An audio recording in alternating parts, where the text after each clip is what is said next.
Start करते हैं। तो यहाँ पर आपने सबसे पहले सॉफ्टवेयर को अपने सामने खोल लेना है। ये जो पिछला काम था वो आपके सामने आ रहा है, जो भी हमने इस पे किया हुआ है। यहाँ से हम न्यू करेंगे, न्यू करके यहाँ पे एक फाइल हमारे सामने आ जाएगा। यहाँ से web common letter A4 esteem वगैरह, यहाँ से कोई भी आप इसमें से वेब लार्ज लेके इसको सेट करेंगे। या फिर यहाँ पे पहले से साइज डिफाइंड है। मोबाइल के हवाले से अगर आपको कोई ग्राफिक्स बनानी है, वेब के हिसाब से अगर आपको कोई ग्राफिक्स बनानी है, प्रिंट के हिसाब से कोई ग्राफिक्स बनानी है, फिल्म एंड वीडियो के हिसाब से, आर्ट एंड इलिस्ट्रेशन के नाम से, तो पहले से इसके अंदर सारे साइज दिए हुए। तो अभी हमें कोई टेस्ट कर रहे हैं, तो अभी हम ले लेते हैं यहाँ से वेब लार्ज। यहाँ पे हम डिसाइड करेंगे कि इसका मेजरमेंट यूनिट क्या होगा, पॉइंट पिकास, इंचेस, मिलीमीटर, सेंटीमीटर वगैरह। तो यहाँ पे डिसाइड होगा। इसकी विड्थ और इसकी हाइट को यहाँ डिफाइन किया जाएगा। यहाँ से जैसे इसको क्रिएट करेंगे तो ये एक न्यू फाइल लेके लोड हो जाएगा। अब इसके अंदर फोटोशॉप नहीं है, ये फोटोशॉप जैसा दिखेगा जरूर, लेकिन ये फोटोशॉप नहीं है। इसमें आप एडिटिंग नहीं कर सकते, एडिटिंग नहीं कर सकते, इसमें आप डिजाइन कर सकते हैं। लेकिन लिटिल बिट फीचर फोटोशॉप वाले भी है इसके अंदर, लेकिन फुल्ली नहीं है। तो यहाँ पर सबसे पहले ये जो आप पेज देख रहे हैं, इसको आप कहेंगे ART, art board. Art board, ये आपका आर्ट बोर्ड है। इसको एडजस्ट करना है स्क्रीन के ऊपर, तो कंट्रोल के साथ 0 दबाएंगे तो ये स्क्रीन पर एडजस्ट हो जाएगा। कंट्रोल के साथ प्लस दबाएंगे तो ये जूम इन होगा। कंट्रोल के साथ माइनस दबाएंगे तो ये जूम आउट होगा। Zoom in, zoom out, control के साथ प्लस जूम इन, कंट्रोल के साथ माइनस जूम आउट, कंट्रोल के साथ 0 फिक्स ऑन स्क्रीन। ये ऐसे आपकी स्क्रीन पे फिक्स हो जाएगा, वॉट एवर जो भी है।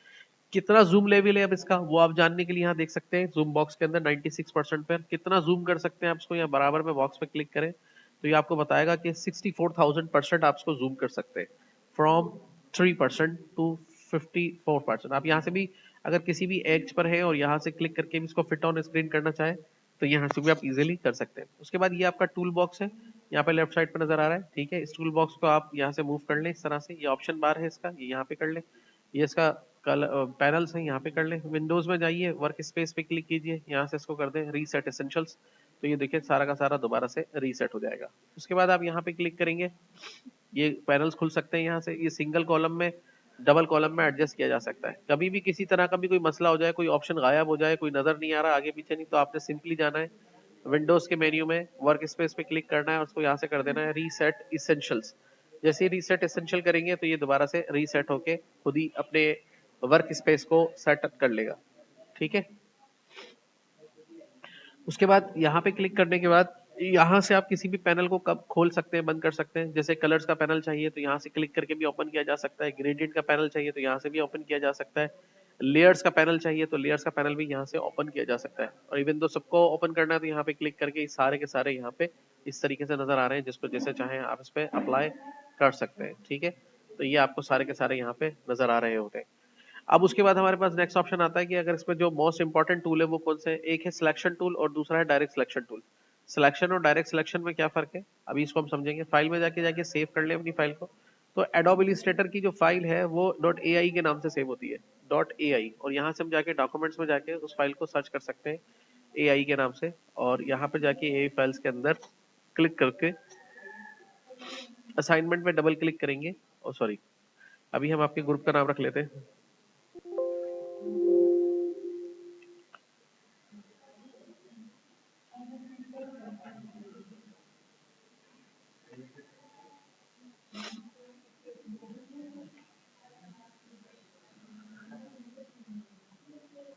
इसके अंदर हमने इसको सेव कर दिया और अपनी फाइल का नाम यहाँ पे हम रख लेते हैं। सपोज टू भी हमने इसका नाम रख लिया क्लास 01 इंट्रोडक्शन, ठीक है। तो ये हमने सेव कर दिया। तो ये हमारी फाइल पूछ रहा है कि कौन से वर्जन में सेव करनी है आपने। फिलहाल आपने कहना है इलस्ट्रेटर CC में सेव करनी है और उसको ओके कर दिया। ये आपकी फाइल सेव हो चुकी। अब आपने जैसे इसके एनवायरनमेंट को सेट कर लिया तो थोड़ा सा और समझ लें। इसको कहते हैं फोरग्राउंड और इसको कहते हैं स्ट्रोक। ये आपका फोरग्राउंड कलर है, ये आपका स्ट्रोक है। ये बता भी रहा है, देखें, फिल और ये stroke, fill stroke, fill stroke. Photoshop में इसको फोरग्राउंड और बैकग्राउंड कहते थे। यहाँ पे फिल है ये और ये इसका स्ट्रोक है। ये फिल, ये स्ट्रोक, ठीक है। ये स्ट्रोक का साइज। तो अब यहाँ पर से ये जो कोई भी हम शुरू करते हैं कोई भी चीज क्रिएट करना, तो यहाँ पे 2 सेकंड दबा के रखेंगे हम अपने बटन को। तो यहाँ पे बहुत सारे आपको ऑप्शन नजर आ जाएंगे। देखिए ये 2 सेकंड कहाँ दबा के रखेंगे। देखिए एक व्हाइट कलर का पॉइंट नजर आ रहा होगा आपको सारे टूल्स के साथ। ये देखिए ये सारे टूल्स हैं, इसके साथ कोई व्हाइट पॉइंट नहीं है, इसके साथ एक व्हाइट पॉइंट नजर आ रहा है, इसके साथ कोई व्हाइट पॉइंट नहीं है, इसके साथ कोई व्हाइट पॉइंट नहीं है। जिसपे व्हाइट पॉइंट नजर आए उस पर आप 2 सेकंड अपना लेफ्ट बटन दबा के रखेंगे तो उसके अंदर मजीद टूल्स कौन से वो आपको यहाँ पे नजर आ जाएंगे। ठीक है, तो यहाँ पर आपने ले लिया सिलेक्शन टूल, और सिलेक्शन टूल लेने के बाद यहाँ पर आ गए शेप्स के ऊपर। अब यहाँ पे कोई भी शेप बना सकते हैं, रेक्टेंगल टूल है, राउंडेड रेक्टेंगल टूल है, एलिप्स टूल है, पॉलीगॉन टूल है, स्टार टूल है। ठीक है, तो यहाँ पे जैसे क्लिक करेंगे तो आपने जैसे इसको यहाँ पे पकड़ के ड्रॉ करना है तो ये एक बन गया स्क्वायर। अब ये जो शेप बना है इसको हैंडल करने के लिए आपको चाहिए सिलेक्शन टूल। हैंडल कैसे कर सकते हैं, इसको पकड़ा, यहाँ से यहाँ मूव करना है, यहाँ से यहाँ मूव करना है, इसको रीसाइज करना है। ठीक है, इसको विड्थ बढ़ानी है इसकी, ठीक है, इसकी हाइट को बढ़ाना है यहाँ से। तो ये सारी चीजें आप इजीली यहाँ से कर सकते हैं। ठीक है, और उसके बाद आपने यहाँ से क्लिक करके इसको ऐसे कम भी कर सकते हैं। सिलेक्ट करेंगे यहाँ पे, और इसके अंदर के कलर्स को भी नॉन फिल करना चाहें तो यहाँ से क्लिक क्लिक कर दें, यहाँ पे क्लिक कर दें, यहाँ पे क्लिक कर दें, यहाँ पे क्लिक कर दें, यहाँ पे क्लिक कर दें। यहाँ से आप इसके अंदर के कलर्स को चेंज कर सकते हैं। ये फिल चेंज हो रहा है। अब इसके स्ट्रोक चेंज करना चाहें तो यहाँ क्लिक करेंगे और यहाँ पे क्लिक करके यहाँ पे स्ट्रोक पे क्लिक कर दें, यहाँ पे स्ट्रोक पे क्लिक कर दें। स्ट्रोक का साइज बढ़ाना है तो यहाँ से आप अपने स्ट्रोक का साइज बढ़ा लें, जितने स्ट्रोक का साइज है वो यहाँ से बढ़ जाएगा। स्ट्रोक को दोबारा से यहाँ से क्लिक करके कलर दे दें, स्ट्रोक के अंदर के कलर को यहाँ से चेंज कर दें फिल को। तो ये काम ऐसे इजीली आप कर सकते हैं। अब मिसाल के तौर पे स्ट्रोक खत्म करने हैं, नहीं चाहिए स्ट्रोक, तो पहले मैं आपको समझाता हूँ कि किसी भी ऑब्जेक्ट की डुप्लीकेट कॉपी कैसे बनाते हैं। देखिए, ऑब्जेक्ट को सिलेक्ट करें लेफ्ट सिलेक्शन टूल से, और ऑल्टर का बटन दबा के रखें, ऑल्टर का बटन दबा के रखना है, और फिर आपने इसको पकड़ना है और इसे अलग कर देना है। तो ये देखिए इसकी एक कॉपी बन जाएगी। तो पहले आपने माउस का क्लिक छोड़ना है और फिर आपने अपने कीबोर्ड से ऑल्टर को छोड़ देना है। तो ये देखिए एक ही शेप के 2 शेप हो गए। जैसे हम ऑफिस में कंट्रोल डी करते थे, इसमें इस तरह से कर सकते हैं। ठीक है, दोबारा देख लें कैसे किया था मैंने। सिलेक्शन टूल लिया, पहले इसको सिलेक्ट किया, जब कंट्रोल हैंडल आ गया सिलेक्ट हो गया, ऑल्टर का बटन होल्ड किया, इसको पकड़ के नीचे लिया, ये इसका तीसरा शेप बन गया इस तरीके से। अब इस पे क्लिक करने के बाद हमने यहाँ से इसको करना है ट्रांसपेरेंट। तो ट्रांसपेरेंट करने के लिए या स्ट्रोक पे क्लिक करके हमें इसको स्ट्रोक नहीं देना, तो नो स्ट्रोक करना है, तो यहाँ से ये नो स्ट्रोक हो गया। अब अंदर से इसको ट्रांसपेरेंट करना है तो यहाँ से क्लिक किया, इसको हमने कह दिया क्लिक करके यहाँ पे से नो फिल। तो ये देखिए ये अंदर से ट्रांसपेरेंट हो गया और ये इसका स्ट्रोक खत्म हो गया। इस तरह से आप स्ट्रोक खत्म कर सकते हैं, स्ट्रोक लगा सकते हैं।